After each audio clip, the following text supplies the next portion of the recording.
kayak ada orang seriosa gitu. Terus tiba-tiba kadang itu kan ada balkonnya tuh, ada lewat kayak noni-noni Belanda gitu jalan. Terus kadang dia bersenandung kayak gitu. Aku udah pernah kesana. Hai assalamualaikum warahmatullahi wabarakatuh. Terima kasih sudah klik video ini. Oke, di video kali ini aku akan ajak kalian untuk melihat-lihat beberapa rumah-rumah misterius dan aneh yang ada di Indonesia. Apa-apa aja rumahnya, Wak? Check it out.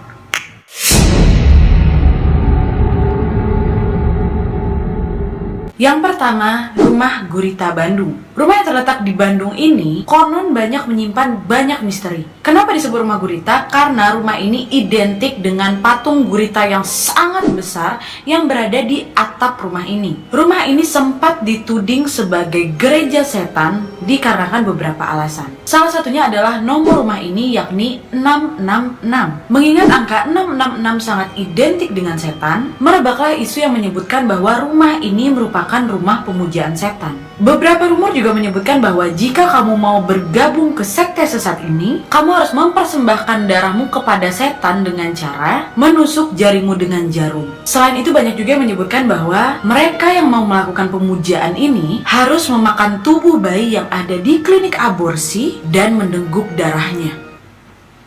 Tapi selain rumor soal gereja setan, Wak, beredar pula rumor mengenai rumah Gurita yang dijadikan lokasi seks bebas. Para pengikut aliran sesat ini wajib melakukan hubungan seks di depan pengikutnya. Tapi ternyata cerita seputar sekte setan di rumah itu tidak memiliki kredibilitas sama sekali karena tidak pernah ada saksi mata yang melihat langsung ritual tersebut. Dan pihak kepolisian disebut sempat melakukan pemeriksaan di rumah ini dan sang pemilik rumah juga sempat diperiksa. Waktu itu kalau nggak salah dia pernah di Antv atau di mana gitu ngasih klarifikasi soal rumah itu. Namun ternyata hasil pemeriksaan mereka menunjukkan bahwa tidak ada bukti yang jelas mengenai simpang siur dari rumah itu. Nah, sejarah dari terbentuknya rumah Gurita ini, Wak, jadi rumah itu tuh dibangun di tahun 1980 dan sering ditinggalkan oleh pemiliknya karena si pemiliknya ini selalu tugas di Jakarta, Wak. Tapi si pemilik rumah ini selalu berkunjung ke rumah itu kalau lagi liburan atau ada urusan tertentu. Nah, alasan kenapa ada patung gurita di atas rumah itu dikarenakan sang pemilik rumah ini menyukai ornamen bertema laut dan kecintaannya kepada seni. Alhasil dibangunlah sebuah patung gurita berwarna hitam yang terlihat sangat realistis, di mana kontras dengan rumahnya yang berwarna putih. Selain itu, pembuatan tentakel untuk patung ini membutuhkan ketelitian tingkat tinggi, di mana struktur beton dan konstruksinya yang sangat rumit adalah komponen penting untuk membangun patung di atap itu. Nah, menurut ketua RT yang ada di kawasan rumah itu, gurita raksasa yang menghiasi rumah itu hanyalah sebuah dekorasi. Dan dia menjelaskan bahwa patung itu merupakan tandon air yang dimana kepala gurita itu digunakan untuk wadah menampung air, Wak. Nah, tapi jujur ya, Wak, ya, ada salah satu teman aku dari Bandung, dia bilang kalau memang aliran itu tuh sebenarnya ada, tapi seperti disembunyikan gitu. Nah, kata batu aku. Nah, walaupun memang seni lah, Wak, ya, kalau aku pribadi nih tetap menganggap rumah ini seram, Wak. Kalau kalian ada, Wak, Bandung, gimana menurut kalian tentang cerita rumah Gurita ini? Tolong kali komen di bawah, Wak, aku mau tahu. Oke, next.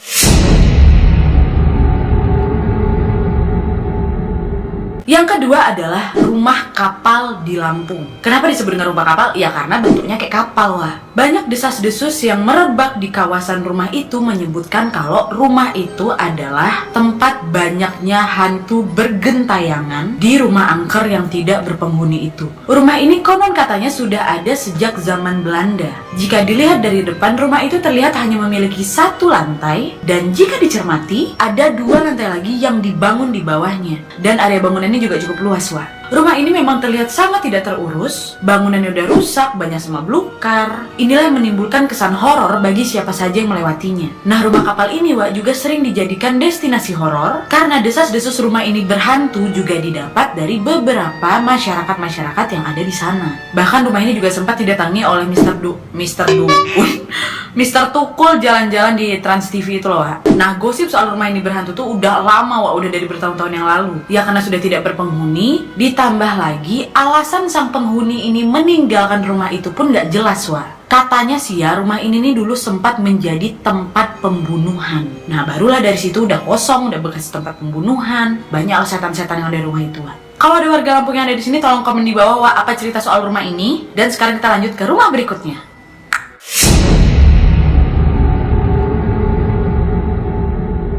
Yang ketiga, Gereja Gotik Saidan. Nah, Gereja Gotik Saidan ini ternyata menjadi sebuah tempat yang dianggap misteri oleh masyarakat Yogyakarta. Nah, konon katanya gereja ini tuh sempat menjadi tempat beribadah oleh aliran sesat. Tapi sampai saat ini pun belum terbukti kebenarannya soal simpang siur itu. Nah, gereja gotik ini muncul dari sebutan masyarakat karena bentuknya yang menyerupai gereja. Padahal bangunan ini merupakan sebuah tempat hunian yang sudah lama ditinggalkan oleh pemiliknya. Dibangun pada tahun 1979 dengan bentuk rumah konvensional. Nah, penggunaan menara-menara dan patung yang ada di rumah itu menambah kuat arsitektural Eropa di bangunan ini. Katanya pemilik rumah ini adalah warga keturunan Tionghoa yang tidak lain merupakan istri dari seorang pengrajin batik yang memiliki relasi dengan Keraton Yogyakarta. Dan karena bentuk arsitekturalnya yang unik, akhirnya bangunan ini dijadikan cagar budaya di tahun 2000 lalu. Nah, katanya juga ya, saking arsitektural banget nih bangunan ini, Mas Ari Lasso juga sempat membuat video klip di sana, Wak. Dan ini juga jadi kayak tempat ya instagramable lah buat pengunjung-pengunjung yang ada di Jogja. Aku pernah ke sana, Wak, tapi ke sana itu bukan karena arsitekturnya, karena ya itu simpang siur soal seramnya tempat ini, katanya gitu kan. Terus datang aku ke sana. Kan nggak bisa akses masuk ke rumah itu, Wak. Udahnya kami lewatlah ke belakang tuh. Jadi di dempet dari rumah itu tuh ada kantor polisi kan. Masuklah kami ke sana. Izin sama Pak polisi, "Pak, kami boleh nggak Pak lewat jalan dekat?" Akhirnya diarahin yang ke belakang. Nah, di situ tuh ini aku denger langsung ya. Ini aku yang nanya sama Bapak polisinya. Mereka kan pasti ada piket malam kan, Wak. Nah, jadi memang dari lapangan bulu tangkis apa lapangan mereka olahraga di situ lah ya. Kelihatan tuh ada jendelanya si rumah ini kan. Kata bapak-bapak situ, Wak, mereka tuh sering dengar ada orang kayak seriosa gitu loh. Aduh, merinding gua. Kayak ada orang seriosa gitu. Terus tiba-tiba kadang itu kan ada balkonnya tuh. Ada lewat kayak noni-noni Belanda gitu jalan. Terus kadang dia bersenandung kayak gitu. Wah, aku udah pernah ke sana. Itu yang aku dapat dari Gereja Saidan ini. Wow, Jogja, wow aku. Tolong komen di bawah kalau kalian ada cerita lain soal Gereja Gotik Saidan ini ya, Wak. Oke, kita lanjut ke rumah berikutnya.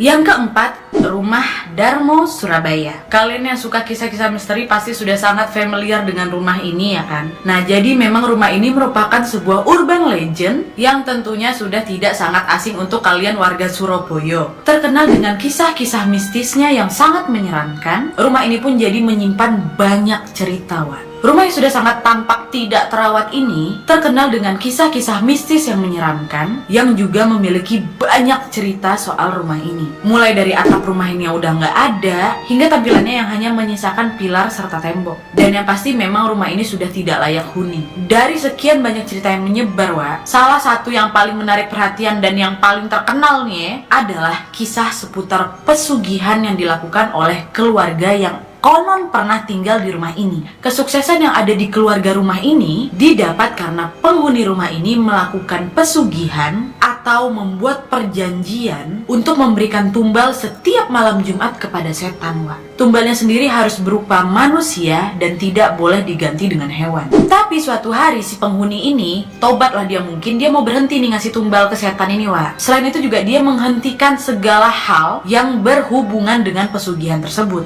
Kemudian keluarga ini berencana untuk pergi jauh dengan menggunakan kapal laut pribadi mereka. Tapi sayangnya kapal yang mereka tumpangi itu tenggelam, Wak. Hingga sekarang tidak diketahui apakah kecelakaan yang dialami oleh keluarga itu dikarenakan pengaruh setan atau balas dendamnya setan atau memang karena kesalahan teknis. Nah, ternyata keluarga ini waktu kabur nggak semua penghuni rumah, Wak, diajaknya. Disisakannya lah pembantu sama babysitter kan. Mereka nggak ikut, selamatlah mereka nggak tenggelamkan.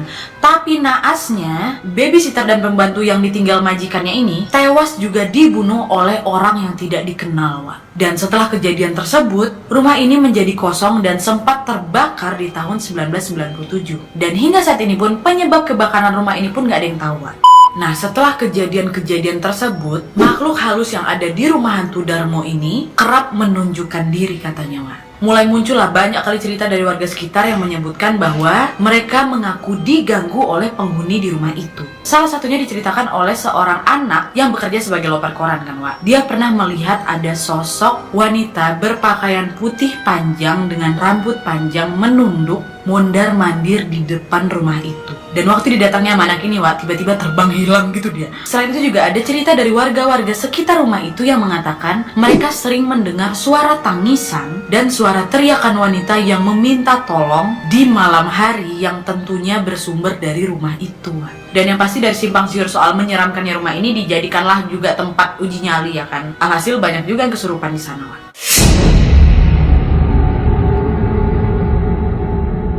Pembuka di Bandung, penutupnya di Bandung juga. Rumah Kentang Bandung.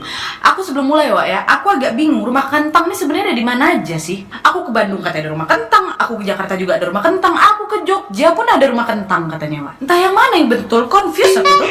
Nah, sekarang kita bahas rumah kentang yang ada di Bandung aja ya, Wak.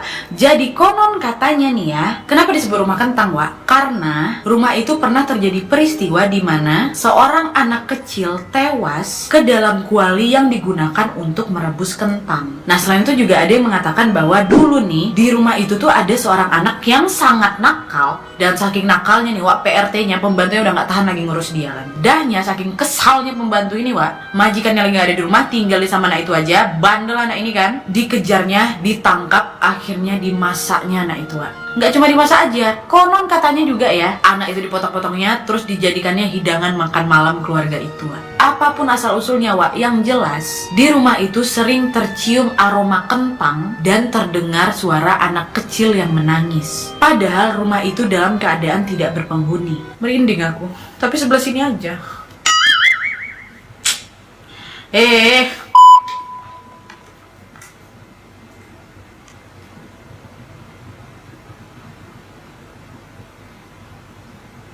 Gerak ya, Pak. Dah. Ya, ini dikit lagi habis. Suka kayak gitu kadang. Takut. Udah, yuk. Ayo kita akhiri. Nah jadi Wak, simpang siur ini juga diambil dari beberapa narasumber yang mengatakan bahwa ada satu laki-laki nih, dia tuh tinggal di depan rumah itu, dia jaga kos tuh. Jaga kios. Nah, di sana karena setiap hari jaga kios sampai tengah malam, aroma kentang itu tuh nyengat, Wak. Nggak cuma yang selayang-layangnya itu aja, enggak, nyengat. Selain itu juga ada cerita lain ya. Jadi adalah abang-abang kan lewat depan rumah itu, set gitu. Udah ya dia cium bau kentang nih. Dah, dicium, ya udahlah cuma bau kayak gitu aja katanya kan. Jalan lagi balik ke rumah, teng tuh jalan, dia tuh kayak ngerasa kok kayak ada orang di belakang aku ya kata gitu. Cuma dia nggak berani ngeliat belakang nih, Wak. Dahnya waktu sampai rumah makin nih kok bulu kedua aku berinding kali kan, sama kayak aku sekarang. Dah ngerasa merinding dia kan, Wak. Terus cuci muka lah dia kan. Waktu dia cuci muka, dia bercermin, Wak. Tahu ditengok lah ada cewek berdiri lah di belakang dia kan, Wak. Terus nggak cuma berdiri, Wak, dia juga minta tolong katanya.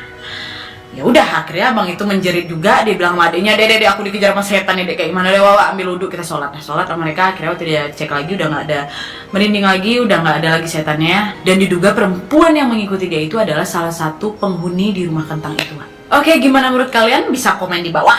Oke, Wak, jadi itu tadi ceritanya. Gimana menurut kalian? Pernah nggak di antara kalian yang berkunjung ke rumah-rumah yang aku sebutkan tadi? Kalau pernah bisa tolong komen di bawah gimana sensasi kalian waktu berada di situ. Dan pasti masih banyak lagi rumah misterius yang ada di Indonesia sini kan, yang ada di daerah kalian. Boleh banget komen di bawah, tolong please, aku mau denger ceritanya. So, mungkin sekian dulu ceritanya, singkat, padat, dan tepat. Semoga kalian terhibur. Kalau kalian suka video ini, klik like ya. Jangan lupa komen di bawah untuk ide-ide dan saran-saran untuk video selanjutnya. Jangan lupa nyalain notifikasinya biar kalian tahu kalau aku upload video baru. And as always, jangan lupa untuk klik tombol subscribe supaya kalian sama-sama tahu. Udah mau habis di situ baru dia ngebel. And as always, jangan lupa untuk klik tombol subscribe supaya kalian karena aku tuh pantang dipatahin sekali, lupa aku mau ngomong apa lagi kan. And as always, jangan lupa untuk klik tombol subscribe supaya kalian sama-sama tahu informasi menarik dan menegangkan dari channel aku.